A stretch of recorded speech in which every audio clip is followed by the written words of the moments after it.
Super Saravana ஸ்டோர்ஸ்ல December 16 இருந்து ஜனவரி 15 வரைக்கும் ஒவ்வொரு பிரான்ச்லயும் ஒரு கஸ்டமருக்கு ₹1,00,000 மதிப்பு உள்ள தங்க நகை பண்டிகை பரிசு. வணக்கம், இது மின்னம்பலம். நான் விஷால் புலிவர். இன்றைய நேர்காணலில் நம்மோடு இணைந்திருக்கிறார் முன்னாள் காவல்துறை அதிகாரி, வழக்கறிஞர் மற்றும் நேதாஜி மக்கள் கட்சியினுடைய தலைவர் திரு வரதராஜன் அவர்கள். வணக்கம் சார். சமீபத்தில் திருத்தணியில ஒடிசாவை சேர்ந்த ஒரு தொழிலாளிய சிறுவர்கள் ஒரு 4 பேர் பட்டா கத்தியால தாக்கியிருக்காங்க. மிகப்பெரிய அளவுக்கு அவர் சிகிச்சை பெற்று வந்திருந்தாரு. அதன் பிறகு நான் என் சொந்த ஊருக்கே போயிடுறேன்னு சொல்லி அப்போ போயிட்டாரு. இந்த விவகாரத்தை நம்ம எப்படி சார் புரிஞ்சுக்கிறது? அதுவும் அது செஞ்ச நபர்கள் 18 வயசுக்கு நிரம்பாத நபர்கள் தான். இந்த சம்பவத்தை எப்படி பாக்குறது? அதாவது சமீபத்திலே பல செய்திகள் வந்தது. பள்ளி மாணவர்கள் எல்லாம் கஞ்சா அடிக்கிறாங்க, போதை மருந்து சாப்பிட்றாங்க, டாஸ்மாக் குடிக்கிறாங்க. இது ஒன்றும் புதுசு இல்லை. ஆனால் வயலண்டா பிஹேவ் பண்ணது தான் நமக்கு செய்தி. மாணவர்கள் போதை மருந்தை உபயோகப்படுத்துறது, இது படுத்துறது பழைய செய்தி. ஆனால் அது இப்போ எதுவரை போயிடுச்சுன்னா அதை குடிக்கிறவங்க ஒரு கொலை செய்யக்கூடிய அளவுக்கு கூட அவங்களுக்கு தைரியம் வந்துடும். எப்போவுமே போதை மருந்து சாப்பிட்டீங்கன்னா உடம்புக்கு ஒரு முறுக்கை ஏற்றும். நான் காவல்துறையில் இருக்கும்போது இதே மாதிரி ஒரு 18-19 வயசு பசங்க கொலை பண்ணிட்டாங்க. அதுக்கப்புறம் நான் அப்போ ஒரு புஸ்தகத்துக்கு ஆராய்ச்சி எழுதிட்டு இருந்தேன். குற்றவாளிகளை பற்றி ஒரு ஆராய்ச்சி புஸ்தகம் எழுதிட்டு இருந்தேன். அப்போ எனக்கு இவங்க தண்ணி கேட்டிருக்காங்க, அவன் கொடுக்கல, கொலை பண்ணிட்டாங்க. அது கொலைக்கு ஒரு முக்கியமான காரணமாக இருக்க முடியாது. இவன் ஏன் அதை கொலையை பண்ண? ஏன்னா மர்டர் ஃபார் கெயின் இருக்கு காவல்துறையில் தெரியும். நகைக்காக, பணத்துக்காக கொலை பண்ணுறவங்க மர்டர் ஃபார் கெயின். சாதாரண மர்டர் எப்படின்னு வைங்க, உறவுகளுக்குள்ள சண்டை, பொண்டாட்டி மேலே சந்தேகப்படுவான், வெட்டிடுவான், அண்ணன் தம்பி சொத்து வருவான், வெட்டிடுவான். அது வேற வகை. இப்போ இது 3வது வகை. இதில் மர்டர் ஃபார் கெயின் இல்லை, நகைக்கோ பணத்துக்கோ செய்யப்படும் கொலை இல்லை, இல்லை ஒரு குடும்ப பிரச்சனை, எதிரிகள் பிரச்சனை, அதுவும் இல்லை. வெறும் போதையை தூண்டி விடுறதுல போய் ஒரு கொலையை பண்ணுறான். அதுக்கு காரணமே இருக்காது. அதுதான் இப்போ 3ஆம் வகையாக இப்போ வந்துகிட்டு இருக்கு. அதுலேயும் மைனர்களையே அது இது பண்ண ஆரம்பிச்சிருச்சு. அந்த கொலையில் அவனை கேட்கும்போது என்ன சொன்னான், சார் நாங்கள் ஊக்க மாத்திரை சாப்பிடுவோம்னா, மெடிக்கல் ஷாப்லேயே சில மெடிக்கல் ஷாப்பில் கிடைக்கும், அதை சாப்பிட்டா எங்களுக்கு போதை மட்டும் ஏறாது, உடம்பே முறுக்கேறும். அப்போ ஒரு கொலை பண்ணக்கூடிய அளவுக்கு எங்களுக்கு தைரியமும் வரும், வெறியும் வரும். அப்போ எங்களுக்கு யோசிக்கக்கூடிய சக்தியே இருக்காது. நாங்கள் இவங்கெல்லாம் கூலிப்படையை சேர்ந்தவங்க, நாங்கள் இதை போட்டுக்குவோம் அப்படின்னே சொன்னோம். நான் சொல்கிறது 20 வருஷத்துக்கு முன்னாடி.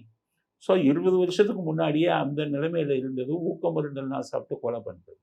இன்னைக்கு நான் சொன்னவங்க குற்றவாளிகள், குற்ற பின்னணி உள்ளவங்க. இவங்கெல்லாம் குற்ற பின்னணி இருக்குமாங்கிறது சொல்ல முடியாது, மைனருங்க. இவங்கெல்லாம் போதைக்காக சாப்பிட்றாங்க. அதை என்ன ஆயிருக்குன்னு கேட்டிங்கன்னா, எல்லை மீறி போய் ஒரு கொலை பண்ணுற அளவு, ஒருத்தனை தாக்கக்கூடிய அளவுக்கு அவங்களுக்கு அந்த இது வந்துடுது. அப்படிங்கும்போது இது இப்போவாச்சும் அரசாங்கம் கவனிக்கலைன்னா வருங்கால சமுதாயமே சீரழிஞ்சு போயிடும். ஏன்னா எல்லாருமே போதை மருந்தை உபயோகப்படுத்த ஆரம்பிச்சுட்டாங்க. இப்போ கூட அமைச்சர் என்ன சொன்னார், கஞ்சா ஜீரோங்க. அவர் ஹெராயின் ஜீரோ, கொக்கைன் ஜீரோன்னு சொல்ல மாட்டேங்கிறாரு. ஏன்னா ஹெராயின் கொக்கைன் அட்வான்ஸ்டு. இது போதை மருந்துலேயே ஆரம்ப கட்டம் தான் கஞ்சா. கஞ்சாலாம் மைல்டு இல்லை, ரொம்ப ஓல்டு. அது அந்த காலத்தில் முனிவர்கள்லாம் குடிச்சாங்கன்னு சொல்லுவாங்க. இந்த இது மாதிரி சாமியார் மாதிரி சுற்றுறாங்க. முனிவர்களுங்கிற வார்த்தை நான் சொல்லக்கூடாது, ஏன்னா அது அவங்க ஒரு அட்வான்ஸ் ஸ்டேஜ். சாமியார்கள் மாதிரி சுற்றுவாங்க. அவங்கெல்லாம் கஞ்சா அடிப்பாங்கன்னு சொல்லி 100கணக்கான வருஷத்துக்கு முன்பாகவே இருக்கு நம்மள. அப்போ கஞ்சாங்கிறது வெரி ஓல்டு. ஆனால் கொக்கைன், ஹெராயின் எல்லாம் அது ரசாயன பொருளோட உள்ள உபயோகம் இல்லை, ரொம்ப டேஞ்சரஸ் உடம்புக்கு. அதனால தான் முனிவர் சேஃபா என்ன சொல்லிட்டாரு, கஞ்சா ஜீரோன்ட்டாரு. ஆனால் கஞ்சா ஜீரோவும் இல்லை. ஏன்னா கஞ்சாங்கிறது ஒரு பயிர். அதான் மதுரை சைடு எல்லாம் விவசாயம் மாதிரியே பண்ணுறாங்க. இன்னும் சொல்ல போனால் மொட்டை மாடி தோட்டங்களில் கூட கஞ்சா வளர்க்குறாங்க. ஸோ கஞ்சாவுங்கிற அழிக்கவே முடியாது. இந்த ஹெராயின் கொக்கைன்னு செய்கிறது கஷ்டம். இப்போ பவுடர் வடிவில் வந்தது, இதெல்லாம் வந்தது. எதுக்கு சொல்கிறேன்னா, இதெல்லாம் நான் இப்போ என்னை நான் யூடியூப்பில் பேசினேன்னு என்னை கைது பண்ணாங்க. ஆனால் நான் ஜெயிலுக்கு போனோன்னு என்ன பண்ணேன், இந்த போதை இருக்காங்கல்ல அவங்களெல்லாம் போய் பார்க்கணுன்னு போய் பார்த்தேன். அப்போ இங்கே டி அடிக்ஷன் சென்டர்னு இருக்குது. அப்போ இந்த டி அடிக்ஷன் சென்டரில் போய் பார்த்தீங்கன்னா 10 பேர் தான் இருக்காங்க. அப்போ ஜெயிலில் போதைக்கு அடிமையானவன் 10 பேர் தானா அப்படின்னு பார்த்தா, உண்மையிலே அடிக்ட் ஆனவன் பூரா சாதாரண இதில் இருக்கான். இந்த டி அடிக்ஷன் சென்டரில் இருக்கிறவங்க கொஞ்சம் வசதியாக இருக்கும். இங்கே ரெக்கமெண்டேஷனில் உள்ள உட்காந்துருக்கிறவங்க தான் அங்கே அதிகம் இருக்காங்க. அப்போ இந்த சாதாரணமாக இருக்கிறவங்ககிட்ட எல்லாம் போய் பேசினா 18 வயசு 19 வயசு பசங்க நிறைய இருக்காங்க. அப்போ அவங்ககிட்ட கேட்கும்போது அவங்க என்ன சொல்கிறாங்கன்னா, எங்களுக்கு புரோக்கர்ஸ் இருக்காங்க, அவங்க எங்களுக்கு வந்து கொடுப்பாங்க. புரோக்கர்ஸ் கொஞ்சம் தான் வச்சுருப்பாங்க. ஏன்னு கேட்டிங்கன்னா அதுக்கு காரணம் இருக்குது. நீங்கள் ஒருத்தர் கஞ்சா விற்கிறாருன்னு வைங்க, இல்லை கிராயம் விற்கிறாரு. அப்போ போலீஸ் அரெஸ்ட் பண்ணிட்டா நீங்கள் எவ்வளோ வச்சுருந்தீங்கன்னு ரெக்கார்ட் பண்ணணும். போதை மருந்தில் கமர்ஷியல் குவான்டிட்டி, நான் கமர்ஷியல் குவான்டிட்டின்னு இருக்குது. கமர்ஷியல் குவான்டிட்டின்னா அது ஜெயில் தண்டனை அதிகம், பெயிலும் கிடைக்காது. அப்போ ஜட்ஜு வந்து பெயில் கொடுக்கும்போது என்ன கேட்பாரு, எவ்வளோ வச்சுருந்தாரு, கமர்ஷியலாக நான் கமர்ஷியலான்னு கேட்பாரு. அப்போ அவங்க சொல்லுவாங்க நான் கமர்ஷியல் மயிலாண்டு ஒரு 300 கிராம் 400 கிராம் தான் அவருக்கு பெயில் கிடைச்சோம். அப்போ விக்ரம் என்ன யோசிக்கிறான், டே கிலோ கணக்கில் வைக்காத, கிலோ கணக்கில் வச்சா ஒழிச்சிடு, கிராம் கணக்கில் கையில் வச்சிருமா. அதனால தான் பொட்டலம் சின்ன பொட்டலத்தில் தான் கொடுப்பான் நிறைய பேர், ஏன்னா நான் கமர்ஷியல் குவான்டிட்டி இருக்கணும். ஸோ இந்த ஸ்கூலுக்கு வாசலில் விற்கிறது, கல்லூரி வாசலுக்கு விற்கிறது, அதுவும் குறிப்பாக பெண்களை வச்சு விற்க வைப்பாங்க சின்ன சின்ன குவான்டிட்டி. இதை சில மாணவர்கள், நான் உள்ளே இருந்தவங்ககிட்ட நான் கேட்டேன் எப்படி வாங்கினீங்கன்னா, அவங்க என்ன சொல்கிறாங்க, ஸ்மால் குவான்டிட்டியில் வந்து விற்பாங்க, அதை நான் வாங்குவேன். ஃபார் எக்ஸாம்பிள் அது வந்து நான் 1000 ரூபாய்க்கு வாங்குவேன். அந்த 1000 ரூபாய்க்கு வாங்குறத நான் என்னுடைய நண்பர்களுக்கு 3000 ரூபா 2000 ரூபாய்க்கு வைப்பேன். அப்போ எனக்கு அது வந்து போதை மருந்து மட்டும் ஆகலை, போதை வியாபாரம் எனக்கு அதில் வந்துருச்சு. இப்போ நான் போதை மருந்து சாப்பிட்றேன், அதை வியாபாரமாக வச்சு மாதம் 10,000 ரூபாய் சம்பாதிக்கிறேங்கிறான். அந்த பையன் தான் உள்ள பைத்தியம் மாதிரி ஆகிட்டான் அந்த போதை மருந்தை சாப்பிட முடியாமல். ஸோ இது மாதிரி நிறைய பேர் இருக்காங்க சிறைச்சாலையில். போதை மருந்து கடத்துறவன் குடிக்கிறவன் ஒரிஜினல் சங்கமமே சிறைச்சாலை தானே. போலீஸ் பிடிச்சி போட்டு இங்கே இருக்கான், பிடிக்காதவன் நிறைய பேர் சுற்றிக்கிட்டு இருக்கான். அவங்களெல்லாம் நான் போய் இதோடையே பேசினேன். சமுதாயத்தில் ரொம்ப அதிகம் இருக்க இளைஞர்கள் இருக்காங்க, சின்ன சின்ன பசங்களாக இருக்காங்க, அவங்கள மாற்ற முடியும். அப்போ இவர்கள் மீது கவனம் செலுத்த வேண்டும் அரசாங்கம். ஆனால் சார், ஏன் அந்த சிறுவர்கள் மீது ஏன் அந்த டார்கெட் போகுது, போதை மருந்து அவங்க கிட்ட விற்கணும் அப்படின்னு? அதாவது அதான் சொல்கிறேன், கல்லூரிகள்லையும் இதுலேயும் பப்புலாம் பார்த்தீங்கன்னா ஃபுல்லாக இதாகும். இப்போ இவங்க வாங்குறது மட்டும் இல்லை, இவங்க மற்றவங்களுக்கும் கொடுக்க ஆரம்பிக்கிறாங்க. அப்போ கொடுக்க ஆரம்பிக்கும் போது கல்லூரியிலேருந்து ஸ்கூலுக்கு போயிடுது. அப்போ ஸ்கூலில் போகும்போது ஒரு மாணவன் குடிச்சிட்டு இன்னொரு மாணவனுக்கும் கொடுக்க ஆரம்பிக்கிறான். அப்போ அப்படியே பரவி போகிறது தானே. அப்போ விளையாட்டுக்கு குடிக்கிறாங்க. கஞ்சாலாம் முன்னாடி எப்படின்னா சிகரெட்டில் வச்சு தான் குடிப்பாங்க. இப்போ ஹீராயின் இதெல்லாம் சிகரெட்டே தேவையில்லாத பொடியாக வச்சுருக்காங்க, அப்படி மோந்து பார்க்குறாங்க போதை எறியுது. இது மாதிரி பல வடிவங்கள்ல வந்துருச்சு. ஸோ சிம்பிளிஃபை ஆகி போச்சு. ஆனால் இப்போ இந்த திருத்தணி விவகாரத்தில் கூட போதை அப்படின்றது தான் முக்கியமான ஒரு ஃபேக்டராகவும் இருக்கா? இல்லை, அதில் இன்னொன்று நீங்கள் எல்லோருமே இங்கே யோசிக்காத விஷயம் ஒன்று இருக்குது. என்னென்னா, தாக்கப்பட்டவன் வந்து ஒரு ஒடிசாக்காரன், பீகார், வட இந்தியாக்காரன். நம்ம ஆளுங்க அரசியல்வாதிகள்லாம் அந்த வட இந்தியாக்காரங்க இங்கே எதுக்கு வர்றாங்க வேலைக்கு? அவனா வேலை தேடி வரல, நம்ம ஆளுங்க போய் கூட்டிகிட்டு வரான். ஏன்னா இங்கே எல்லாருமே போதைக்கு அடிமையாயிட்டான். இளைஞன் மட்டும் இல்லை, வேலை செய்கிறவங்களே போதைக்கு அடிமையாயிட்டாங்க, டாஸ்மாக் அடிமையாயிட்டாங்க. கொத்தனார் வந்து வேலை பார்க்குறாருன்னா உங்களுக்கு 1000 ரூபா சம்பளம், உங்களுக்கு 2 நாள் வந்துட்டா அடுத்த 3 நாள் அப்ஸ்காண்டிங் ஆகிடுவார். ஏன்னா சம்பாதிச்ச பணத்தை குடிக்க ஆரம்பிச்சிருவாங்க. அப்போ சரியான வேலையாட்கள் நமக்கு கிடைக்கல, முழுவதும் வேலை. அப்போ நம்ம ஆளுங்க என்ன பண்ணுறாங்க, வட இந்தியாவுக்கு போய் அங்கேருந்து ஆட்களை கூட்டிகிட்டு வராங்க. அவனுக்கு 500 ரூபா 600 ரூபா கொடுத்தா 10 மணி நேரம் வேலை பார்க்குறான். நம்முடைய தேவைக்காகத்தான் நீங்கள் வட இந்தியாக்காரனை கூட்டிகிட்டு வரீங்க. அரசியல்வாதி இங்கே இருந்துக்கிட்டு வடக்கனை துரத்தணும், வடக்கனை அடிக்கணும், இவன் தான் இங்கே இருக்கிறவன் வேலையை கெடுக்கிறாங்க, இத்தனை பேச்சு ஒரு வெறுப்பு விதையை விதைச்சுக்கிட்டு இருக்காங்க தெரியுமா? எல்லார் மத்தியிலையும் வேணா பார்த்தா நம்ம வேலையை கெடுக்க வந்தவன் நினைக்கிறான். அவனை ஒரு இந்தியனா பார்க்கறது இல்லை, பீகார்காரன் ஒரிசாக்காரன்னு பார்க்குறான். நான் என்ன கேட்குறேன், தமிழன் எத்தனை பேர் அமெரிக்காவில் போய் வேலை பார்க்குறான்? அமெரிக்காவில் இருக்கிறவங்க பூரா இந்தியன் தமிழன்னு அடிக்க ஆரம்பிச்சா நம்மளால சர்வை பண்ண முடியுமா?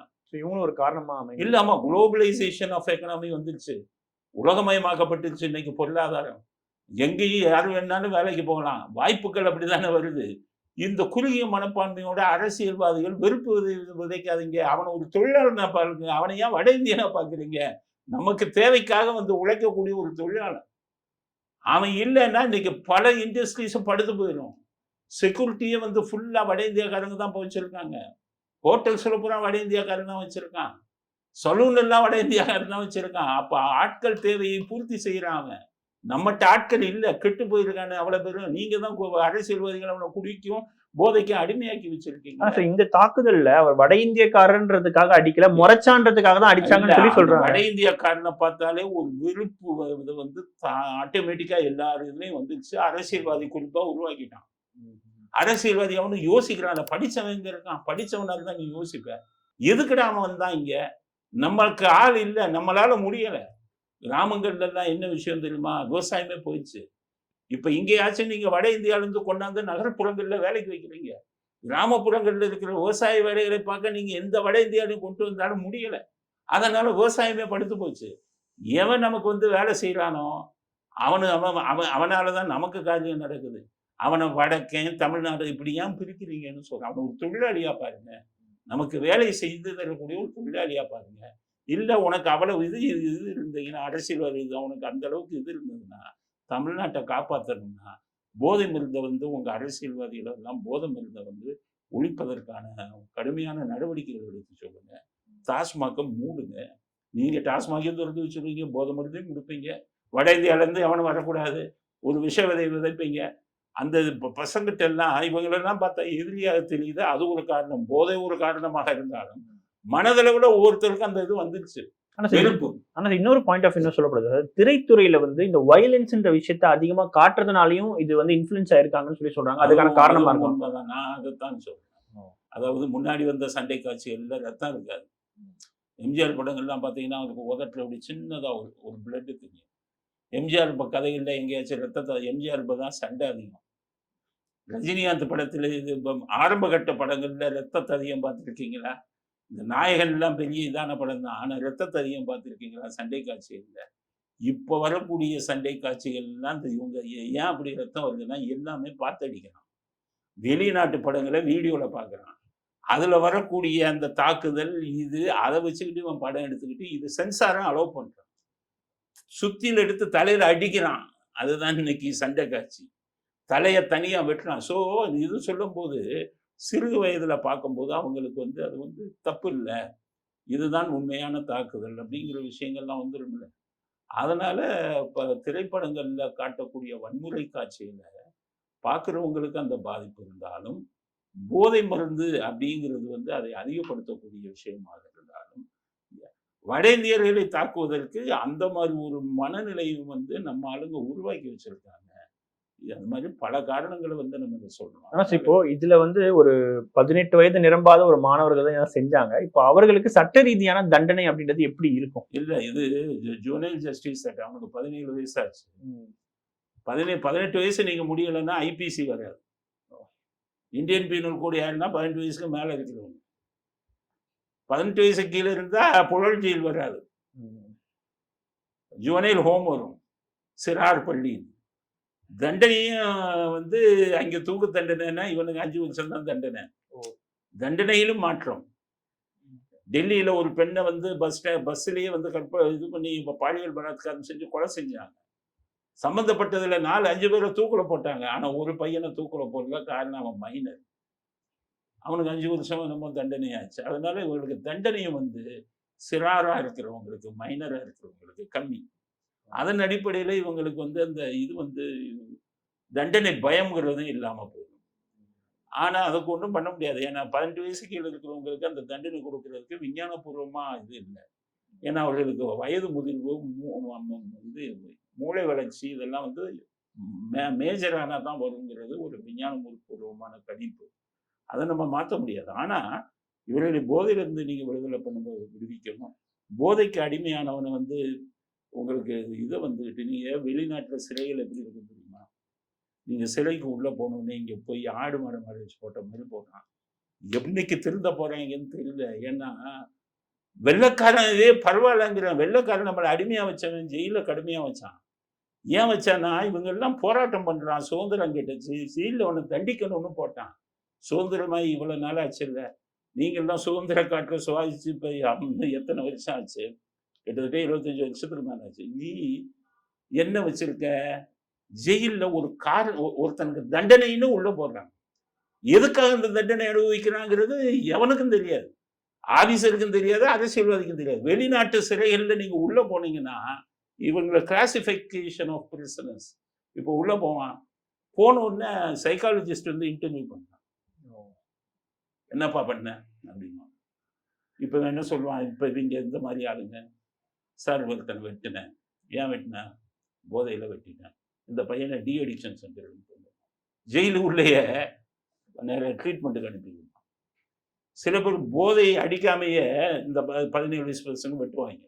போதை முடிஞ்சாச்சு. அப்போ என்ன பண்ணுவான், இவனை ஆஸ்பத்திரிக்கு அனுப்புவான். ஆஸ்பத்திரியில் இவன்கிட்ட இருக்கக்கூடிய கொலஸ்ட்ரால்ல இருந்து இவனுடைய கொழுப்பு இதை பூரா எடுத்துடும், இன்ஜெக்ஷனை போட்டு. வெளியில வரும்போது பார்த்தீங்கன்னா இப்போ நடக்க முடியாம நடந்து வருவான். கூலிப்படையை பூரா அந்த மாதிரி தான் பண்ணிடுவான். ஸோ கிளாசிஃபிகேஷன் ஆஃப் பிரிசனர்ஸ் சயின்டிஃபிக்காக இருக்கணும். அதில் இது உங்களுக்கு castration, chemical castration, physical castration ரெண்டு உண்டு. ஃபிசிக்கல் கேஸ்ட்ரேஷன்னா ஆடு மாடுகளுக்கு அந்த இதை வந்து இது பண்ணி விடுவாங்க, பிறப்பு உறுப்பை வந்து நசுக்கி விடுவாங்க. அதுதான் ஃபிசிக்கல் கேஸ்ட்ரேஷன். அதுக்கப்புறம் இந்த மாடுகள் ஆடுகள்லாம் இனப்பெருக்கத்துக்கே போகாது. மனிதர்களையும் அந்த மாதிரி பண்ணுறது வந்து காட்டு மிராண்டித்தனமாக இருந்தது. இப்போல்லாம் ஒரு இன்ஜெக்ஷன், கெமிக்கல் கேஸ்ட்ரேஷன். நார்வே, ஸ்வீடன்லாம் வந்து செக்ஷுவல் அஃபென்ஸே இருக்காது. ஏன்னா ஒரே ஒரு இன்ஜெக்ஷன் போட்டானா அதுக்கப்புறம் பெண்கள் பக்கமே திரும்பி பண்ண மாட்டான். ஸோ தண்டனை எப்படி இருக்கு, அவன்கிட்ட என்ன குறை இருக்கோ அதை சரி செய்யக்கூடியது தான் தண்டனை. ஆடு மாடுகளை போல இதை அடிச்சுட்டு வச்சுக்கிட்டு இருக்கான், இன்னும் இவ்வளவு பெரிய சுதந்திரமாயிடும். இதுவும் ஒரு காரணம். இவரையெல்லாம் வந்து நீங்க விஞ்ஞானபூர்வமான ட்ரீட்மெண்ட் கொடுத்தீங்கன்னு வைங்க, இவரெல்லாம் வெளியில வந்து அடுத்த குற்றத்தை செய்ய மாட்டாங்க. இன்னொன்று, இந்த வட இந்திய தொழிலாளர் மேல அந்த தாக்குதல் இன்னும் அந்த காயமே ஆறாத சூழல்ல இன்னைக்கு காலையில கூட ஒரு புடவை வியாபாரி மீது வந்து ஒரு தாக்குதல் வந்து இதே மாதிரி நடந்திருக்கு.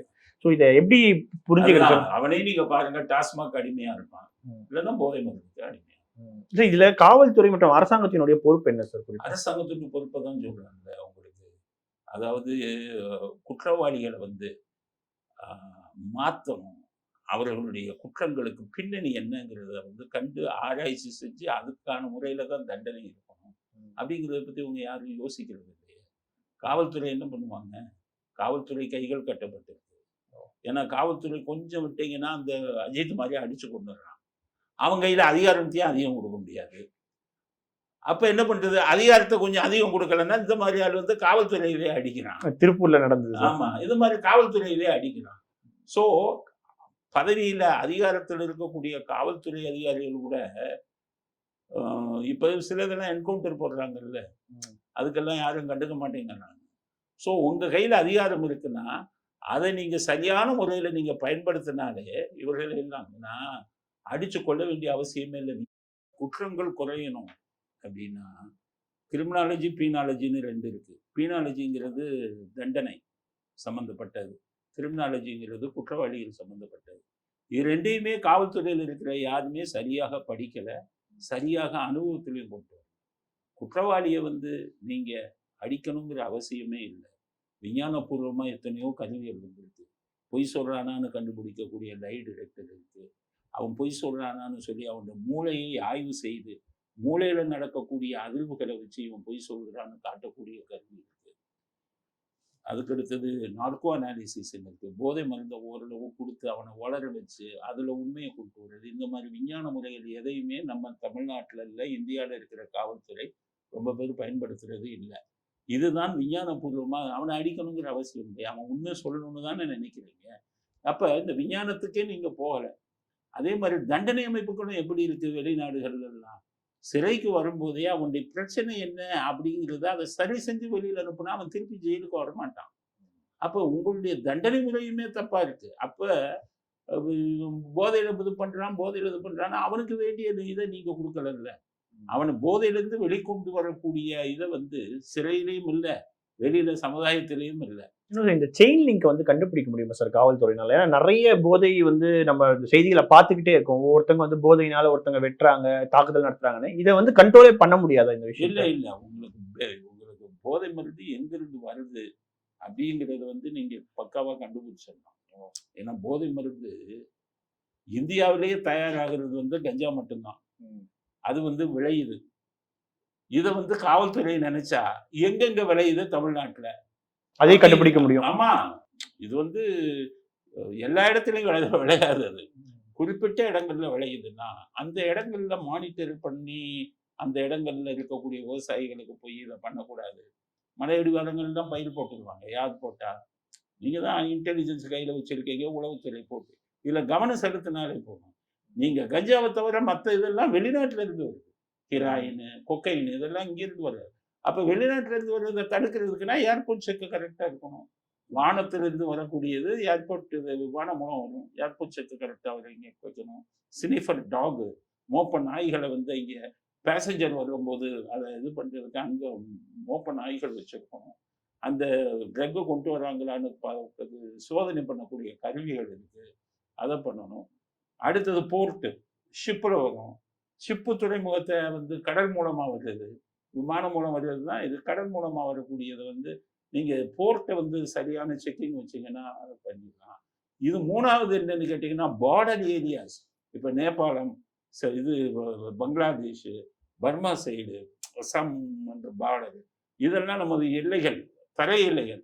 தரை எல்லைகளில் நீங்க ஒழுங்கான பாதுகாப்பு போட்டீங்கன்னா வெளிநாடுகள்ல இருந்து வரக்கூடிய போதை மருந்துகள் எல்லாம் தடுத்துடலாம். அதே மாதிரி பக்கத்து மாநிலத்திலிருந்தும் நம்ம தடுக்க முடியும். பக்கத்து மாநிலம், வெளிநாட்டுல இருந்து வந்தாதான் பக்கத்து மாநிலத்துக்குமே கிடைக்கும். இதெல்லாம் வந்து உங்களுக்கு ஆப்கானிஸ்தான்ல தாலிபான் இருக்காங்கல்ல, அவங்க தான் உலகம் பூரா போதை மருந்துகள் வந்து போதை இதை வைக்கிறாங்க. ஈரான்ல இருந்தெல்லாம் நிறைய வருது. பாகிஸ்தான் வந்து வேணும்னே போதை மருந்துகளை அங்கிருந்தே அனுப்புறான். அப்ப காஷ்மீர் சைடுலாம் நம்ம ரொம்ப இதா இருக்கணும். ஏன் அவன் அனுப்புறான்னா கெட்டு போகட்டும், இளைய சமுதாயம் அழிந்து போகட்டும், போதைக்கு அடிமையாயின்னு சொல்லி பாகிஸ்தான் அனுப்புறான். பாகிஸ்தானுடைய தீவிரவாதத்துல வந்து போதை மருந்தை வந்து நம்ம நாட்டுக்குள்ள விடுறதும் ஒண்ணு. அப்ப இது எல்லாமே ஒரு இந்த எஃபர்ட் இருக்கணும். மத்திய அரசாங்கம், அவங்க தான் என்ஐஏ, மத்திய அரசாங்கம், மாநில அரசாங்கம், இவங்களுக்கெல்லாம் வந்து ஒரு இது வந்து அவங்களுக்குள்ள ஒரு கனெக்ஷன் இருக்கணும். இதை வச்சு பண்ணினீங்கன்னா வெளிநாட்டுல இருந்து வர்றதை தடுத்துடலாம். போதை மருந்தை தடுக்கிறது வெறும் போலீஸ்ட்டு மட்டும் கிடையாது, நாட்டை ஆள்பவர்களுக்கும் இருக்கு. மத்தியில் ஆள்பவர்களுக்கு இருக்கு, மாநிலத்தில் ஆள்பவர்கள் இருக்கு. மத்தியில் ஆள்பவர்கள் லஞ்சம் வாங்கலன்னு வைங்க, ஆனா மானிட்டர் ஒழுங்கா இருக்கணும். இல்லை தரை வழி, விமான வழி, கடல் வழி எல்லாத்தையுமே நீங்க இது பண்ணணும். பாம்பேல 1993 ஒரு மிகப்பெரிய இது வந்தது, குண்டு வெடிப்பு நடந்தது. அப்ப அந்த குண்டு எங்க இருந்து வந்ததுன்னு கேட்டீங்கன்னா பாகிஸ்தான் தான் பண்ணாங்க. அது கடல் வெளியே தான் வந்தது. ஆர்டிஎக்ஸ் அந்த டெக்னாலஜி கடல்ல, நம்ம இதுல எல்லாம் அமோனியா குண்டு தான் வைப்பான், நாட்டு குண்டு வைப்பான். அது ஆர்டிஎக்ஸ் நவீனது. எங்கன்னு பார்த்தீங்கன்னா லட்சர்வதி தீபாவோட இது பாகிஸ்தான்ல இருந்து வந்தது. அப்ப தரவெளியில இது கடல் வெளியே நம்ம சரியா கண்காணிக்கல. இது மாதிரி ஒவ்வொரு பிரச்சனைக்கும் ஒவ்வொரு தீர்வுங்கிறது இருக்கு. அந்த தீர்வு எது அப்படிங்கிறத கண்டுபிடிக்கிறது இல்லை நம்ம ஆளுங்க. கண்டுபிடிச்சாலும் அதை ஒழுங்கா நடைமுறைப்படுத்துறது இல்லை. அப்ப வந்துக்கிட்டு உங்களுக்கு எங்க நீங்க இதாகி போக மோசமா தானே போக நாட்டோட. அதனால இதெல்லாம் அரசியல்வாதிகள் ஆளுகிறவர்கள் கையில இருக்கு. அவங்ககிட்ட போய் கேளுங்களேன், போதை மருந்துன்னா என்னன்னே தெரியாது, எப்படி வருது, எங்க இருந்து வருது, எதுவுமே தெரியாது. அப்ப அவங்களுக்கு அவங்க தீர்வுகள் எங்க போகும்? போலீஸ்ல நார்காட்டிக் விங்குன்னு இருக்கு, அங்க வந்து டிரான்ஸ்ஃபர் கேட்பாங்க. அங்கே உயரதிகாரிகள்கிட்டே வந்து கேட்பாங்க. ஃபுட் செல்னு இருக்கு, உணவு கலப்படம், அங்கெல்லாம் டிரான்ஸ்ஃபர் கேட்பாங்க. இந்த போதை மருந்து பிரிவுக்கு கேட்பாங்க. என்ன கேட்பாங்க தெரியுமா? சார் 2 பொண்ணு இருக்கு சார், கல்யாணம் பண்ண ஒரு 3 வருஷம் இங்கே போட்டீங்கன்னா நான் கல்யாணம் பண்ணிடுவேன்னு ஓப்பனாகவே கேட்பாங்க அதிகாரிகள்கிட்ட. அப்ப என்ன அர்த்தம்? அதை சம்பாதிக்கக்கூடிய ஒரு இடமாயிடுச்சு. குற்றங்களை கட்டுப்படுத்தக்கூடிய ஒரு இடமா காவல்துறையிலே அப்ப இல்லை, நான் இருக்கும்போது அப்படியே வந்து கேட்பாங்க. அதனால சிஸ்டத்துல பல லூப்ஹோல் இருக்கு. சமூக அக்கறை கொண்ட ஒருத்தர் வந்து நாட்டாள வந்தா தான் இதுக்கெல்லாம் தீர்வு கிடைக்கும். சமூக அக்கறை வேணும். அதாவது மனசாட்சி எப்படி உறுத்தணும், நாடு நல்லா இருக்கணும், மக்கள் சுபிட்சமா இருக்கணும், குற்றங்கள் நடக்கக்கூடாது. குற்றவாளியவும் இந்த கண்ணோட்டத்துல பார்க்கணும். அவன் குற்றம் பண்ணுறதுக்கான வாய்ப்புகள் என்ன, அவன் ஏன் அந்த குற்றத்தை பண்றான், இதை விட்டு இப்படியெல்லாம் யோசிக்கக்கூடிய சமூக அக்கறை கொண்ட ஒருத்தருங்க வந்து முதலமைச்சராக வந்தால்தான் நாடு சுபிட்சமா இருக்கும். அது வந்து இப்ப நம்ம பார்க்க முடியல. சமூக அக்கறைங்கிறது முன்னாடி இருந்த முதல்வர்கள் நிறைய பேர்கிட்ட நான் பார்த்துருக்கேன், கேள்விப்பட்டிருக்கேன். காமராஜர் இருக்கும்போதெல்லாம் நான் பார்த்தது இல்லை, ஆனால் கேள்விப்பட்டிருக்கேன். அவங்களுக்கு அதிக படிப்பே இல்லை அவருக்கெல்லாம். ஆனால் மனசுப்படி என்ன இருந்தது, நல்லது நடக்கணும்பா, தப்பு நடக்கூடாதுங்கிற எண்ணம் இருந்தது. அண்ணாதுரைகிட்ட அந்த எண்ணம் இருந்தது. நான் சிறு வயது இருக்கும்போது அவர் விஷயம் எண்ணம் இருந்தது. எம்ஜிஆர்கிட்ட சமூக அக்கறை இருந்தது. அப்ப இப்ப வரவும் கேட்டா வியாபாரம் ஆயிடுச்சு இல்ல, ஒவ்வொருத்தரும் பணம் சம்பாதிக்கிறது தான் இதாக வச்சிருக்காங்க. அவங்களுக்கு வந்து சமூக அக்கறைங்கிறது, சமூக அக்கறை கொண்ட ஒரு மனிதர், மனசாட்சி உள்ள ஒரு மனிதர், மக்களை வந்து தன்னுடைய சொத்தாக பார்க்கக்கூடிய மனிதர். ஒரு இளைஞர்கள் எல்லாம் வருங்கால இதாக பார்க்கக்கூடியவங்க. இவங்க வந்து இல்லை. அமெரிக்கால குழந்தைகளை வந்து அரசாங்கம் பார்க்குறான். நம்ம தமிழ்நாட்டில் எவன் குழந்தைய பற்றி கவலைப்படுறான்? அமெரிக்கால குழந்தைய அழுதா அடுத்த நிமிஷம் பக்கத்து வீட்டு அமெரிக்கன் ஃபோன் பண்ணிடுவான் போலீஸ்க்கு. போலீஸ் வந்துடுவான், ஏன் குழந்தை அழுதுன்னு கேட்பான், அம்மா அப்பாவை கூட்டிகிட்டு போயிடுவான். அடுத்த தடவை குழந்தை அழுதுன்னா 2 தடவை கொடுப்பான், 3வது தடவை குழந்தையவே தூக்கிட்டு போயிடுவான். இந்த குழந்தையை வளர்ப்பதற்கு உனக்கு தகுதி இல்லைன்னுருவான். அதை நீ சரியாக கவனிக்கலம்மா. அது இல்லைன்னா அரசாங்கம் எடுத்துக்குவான். எத்தனை பேர் அனாதையா சுத்துறாங்க, எத்தனை ட்ரக் அடி, ஏதாவது குடிகார குடும்பம் இருக்க, அங்கே பிறக்கக்கூடிய குழந்தைங்கள்லாம் சரியான முறையில் வளர்க்கப்படுகிறதா? படிக்காத பெற்றோர்கள்ட்ட இருக்கக்கூடிய குழந்தைகள்லாம் சரியான திசையில போய்கிட்டு இருக்காங்களா? அப்ப பெற்றோர்கள் இதே சரியில்லை. பெற்றோர்களே குடிக்கு அடிமையாகிறான், பெற்றோரே போதைக்கு அடிமையாகிறான், பெற்றோர் வறுமையில இருக்கான். அப்ப அந்த குழந்தைகளை பார்க்க வேண்டியது அரசாங்கத்துடைய வருங்கால இளைஞர்கள் வந்து தான் இந்த நாட்டையே வடிவமைக்க போறான். ஆனா வருங்கால இளைஞர்கள் டாஸ்மாக சாப்பிட்டுட்டு 40 வயசுலயே செத்து போயிடுறான். வருங்காலத்துல சீனியர் சிட்டிசனும் விதவை பெண்களும் தான் அதிகம் இருப்பாங்க. இளைஞர்கள் பூரா தப்பான வழியில போறாங்க. அதை கவனிக்க வேண்டியது அரசாங்கம், முதலமைச்சர் கவனிக்கணும். அதனால முதலமைச்சர்களுக்கே நான் செய்தியா சொல்றேன், நீங்க ஆட்சி செய்வது வந்து வெறும் நாட்டை ஆட்சி செய்யறதுன்னு நினைச்சுக்கிட்டு இருக்காங்க. அடிப்படையில பல விஷயங்கள் இருக்கு. இளைஞர்களை பாருங்கள், வருங்கால சந்ததியினரை கொண்டு வாங்க, இல்லைன்னா தமிழ்நாடு பின்னாடி போயிடும். பீகார்ல எல்லாம் டாஸ்மாக கொஞ்சம் கொஞ்சமா ஒழிச்சுட்டான், கேரளால கொஞ்சம் கொஞ்சமா ஒழிச்சுக்கிட்டு இருக்கான். ஆனா இங்க வந்துகிட்டு என்ன ஆகுது, டாஸ்மாக வச்சு ஒரு மிகப்பெரிய அளவுல கொள்ளையை நடிச்சுக்கிட்டு இருக்காங்கன்னு சொல்லி செய்திகள் சொல்லுங்க. அதனால தமிழ்நாட்டை நீங்க மாத்தணும்னா இந்த இதெல்லாம் போதையிலிருந்து மீட்டிங்கனாலே அவன் இளைஞர்கள் வந்து இதாயிருவான். அதை முதல்ல கவனம் செலுத்துங்க. தொடர்ந்து பேசுவோம். மின்னம்பலம் நேயர்களுக்காக பல்வேறு கேள்விகளுக்கு மிக ஆழமாகவும் பொறுமையாகவும் மிக விரிவாகவும் பதில் தந்தமைக்கு நன்றி சார். சூப்பர் சரவணா ஸ்டோர்ஸ்ல டிசம்பர் 16 இருந்து ஜனவரி 15 வரைக்கும் ஒவ்வொரு பிரான்ச்லயும் ஒரு கஸ்டமருக்கு ₹1,00,000 மதிப்பு உள்ள தங்க நகை பண்டிகை பரிசு. மின்னம்பலம்.com தமிழின் முதல் மொபைல் பத்திரிகை.